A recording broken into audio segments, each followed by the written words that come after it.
মন্দারমণি এবং সংলগ্ন এলাকায় যে হোটেলগুলি ভাঙার নির্দেশ দিয়েছেন জেলা প্রশাসন তাতে স্তম্ভিত মুখ্যমন্ত্রী। কোনো রকম বুলডোজার চলবে না, মুখ্য সচিবের সঙ্গে কোনো আলোচনা পরামর্শ ছাড়াই এই নির্দেশ বলে নবান্ন সূত্রের খবর। মন্দারমণিতে হোটেল ভাঙার নির্দেশে স্তম্ভিত মুখ্যমন্ত্রী এবং মন্দারমণিতে হোটেল ভাঙার নির্দেশ জেলা প্রশাসনের নির্দেশে স্তম্ভিত মুখ্যমন্ত্রী। মুখ্য সচিবের সঙ্গে কোনো প্রকার আলোচনা এবং পরামর্শ ছাড়াই এই নির্দেশ দেওয়া হয়েছে, সূত্রের খবর এমনটাই।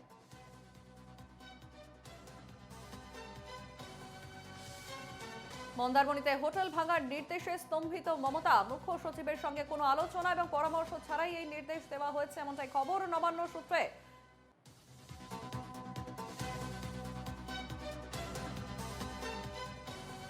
মুখ্য সচিবের সঙ্গে কোনো আলোচনা এবং পরামর্শ ছাড়াই এই নির্দেশ দেওয়া হয়েছে এমনটাই নবান্ন সূত্রের খবর। এবং মন্দারমণিতে যে হোটেল ভাঙার নির্দেশ জেলা প্রশাসনের এবং জেলা প্রশাসনের এই নির্দেশে স্তম্ভিত মুখ্যমন্ত্রী মমতা বন্দ্যোপাধ্যায়।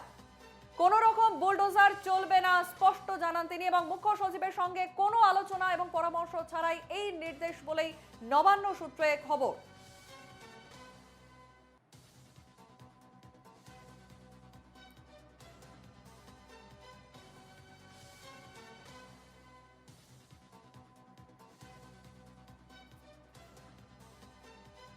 নিউজরুম থেকে রয়েছেন সরাসরি আমাদের senior assistant editor Sutapa Sen. Sutapa, মন্দারমণিতে এই সংলগ্ন এলাকায় যে হোটেল ভাঙার নির্দেশ দেওয়া হয়েছে তাতে স্তম্ভিত হয়েছেন মুখ্যমন্ত্রী এবং জানিয়েছেন কোনো প্রকার বুলডোজার চলবে না এবং মুখ্য সচিবের সঙ্গে কোনো আলোচনা ছাড়া এই পরামর্শ দেওয়া হয়েছে বলেই নবান্ন সূত্রে খবর পাওয়া যাচ্ছে।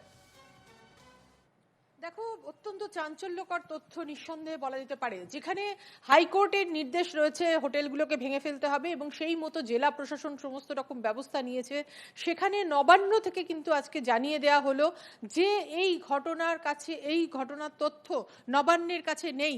মুখ্যমন্ত্রী অথবা মুখ্য সচিব কেউ এই তথ্য জানেন না। অর্থাৎ হোটেল ভেঙে ফেলার যে সিদ্ধান্ত নেওয়া হয়েছে জেলা প্রশাসনের তরফ থেকে, সে ব্যাপারে রাজ্য প্রশাসনকে সম্পূর্ণ রাখা হয়েছে অন্ধকারে, এমনটাই কিন্তু দাবি। এবং মুখ্যমন্ত্রী অত্যন্ত বিস্মিত যে এই ঘটনা এরকম একটা সিদ্ধান্ত কি করে নেওয়া হলো। কারণ হোটেলের সঙ্গে যারা জড়িত এরকম প্রচুর মানুষ রয়েছেন, তাদের কিন্তু কর্মসংস্থানের ক্ষেত্রে অসুবিধা হবে। কারণ তারা বলা যেতে পারে যে কর্মসংস্থানের তাদের সুযোগ আর থাকবে না। সেক্ষেত্রে একেবারে পরিষ্কারভাবে মুখ্যমন্ত্রীর তরফ থেকে যে বার্তা দেওয়া হয়েছে যে কোনো বুলডোজার করা চলবে না, অর্থাৎ বুলডোজ করা চলবে না। এবং এক্ষেত্রে পরিষ্কারভাবেই কিন্তু জেলা প্রশাসনের কাছ থেকে চাওয়া হয়েছে যে জবাবদিহি এবং বলা হয়েছে যে মুখ্য সচিবকে না জানিয়ে কি করে জেলা প্রশাসন এরকম একটা গুরুতর সিদ্ধান্ত নিয়ে ফেললো, এত বড় একটা সিদ্ধান্ত কি করে নিয়ে ফেললো যেখানে এতগুলো মানুষের রুটি রুজি জড়িত রয়েছে। এবং প্রশাসন সেক্ষেত্রে পাল্টা কোনো প্রস্তাব দিতে পারে। এবং তুমি জানো যে ইতিমধ্যেই হোটেল মালিকরা তারা কিন্তু উচ্চতর আদালতে তারা আবেদন করেছেন এর বিরুদ্ধে। কাজেই সমস্ত বিষয়টা নিয়ে কিন্তু তীব্র ক্ষোভ মুখ্যমন্ত্রীর, যে না জানিয়ে, রাজ্য প্রশাসনকে না জানিয়ে কি করে এত বড় একটা সিদ্ধান্ত জেলা প্রশাসন নিতে পারলো। এবং পরিষ্কারভাবেই কিন্তু নবান্ন থেকে বার্তা দিয়ে দেওয়া হয়েছে যে কোনো রকমভাবে হোটেল ভাঙা যে সিদ্ধান্ত নেওয়া হয়েছে তা ইমপ্লিমেন্ট করা যাবে না। অর্থাৎ এই মুহূর্তে কিন্তু হোটেল ভাঙার সিদ্ধান্ত স্থগিত করে দিল নবান্ন।